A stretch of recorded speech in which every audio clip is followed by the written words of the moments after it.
Eeyore's good day. The sun was only just reaching its highest point in the sky over the 100-acre wood, but already it had been a friend-filled day for Winnie the Pooh and Piglet. Early that morning, they had agreed it was a good day to visit all of their friends. First, they had dropped in on Kanga and Roo, who were just finishing their breakfast. "What a pleasant surprise," Kanga had said. She had welcomed them inside and set 2 more places at the table.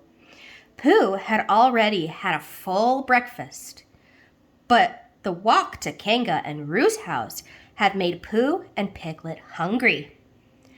Next, Pooh and Piglet had stopped at Rabbit's house, just in time for mid-morning snack.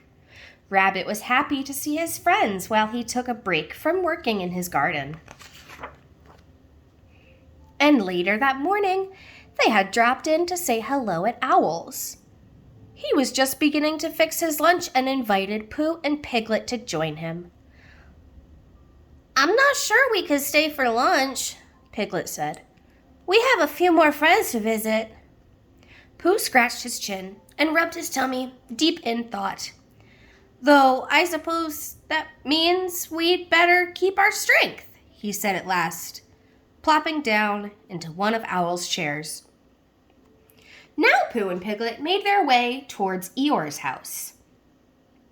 Pooh felt pleasantly full, while Piglet felt overstuffed. He hoped that Eeyore had no food to offer.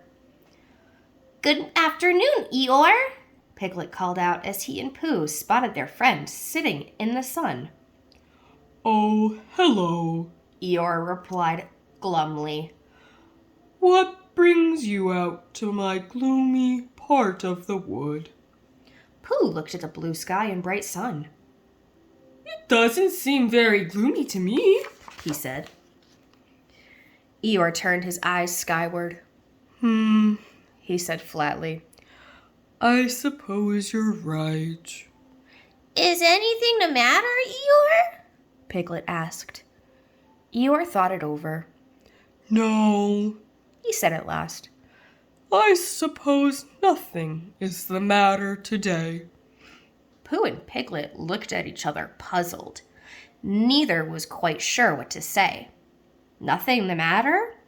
Usually Eeyore had at least one trouble to report. That his tail had fallen off, or his house had fallen down, or been moved when he wasn't looking. Eeyore laid down and sighed a heavy sigh.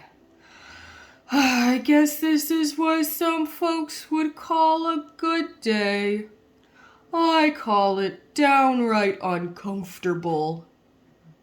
Pooh scratched his head. "Uncomfortable?" he said. Eeyore nodded. "I'm not complaining," he said, "but nothing the matter feels like an awful lot of something the matter to me." Suddenly, Piglet had an idea. "Pardon me, Eeyore. I need to talk to Pooh for a second." Piglet pulled Pooh aside and whispered in his ear so that Eeyore could not hear him. "Pooh Bear, I was wondering," Piglet began. "Do you ever think Eeyore would feel better if something were the matter?" "I think that very well may be," Pooh whispered back. I was thinking if you and I were to make something the matter, just temporarily, of course, perhaps Eeyore would feel more like himself," Piglet suggested. Pooh and Piglet decided they would ask Eeyore to come with them to visit Christopher Robin. They figured that would take his mind off his problem, or rather, his lack of problems. But on the way to Eeyore, Piglet stopped to examine a tiny ladybug on a flower. Pooh, who was walking right behind him, didn't see Piglet stop. Pooh stumbled over Piglet and flew through the air towards Eeyore. At the very last moment, Eeyore stepped out of the way, and Pooh tumbled full speed into Eeyore's house. Eeyore's house came crashing down to the ground. "Don't worry, Eeyore," Piglet reassured him. "We'll rebuild it for you, won't we, Pooh?"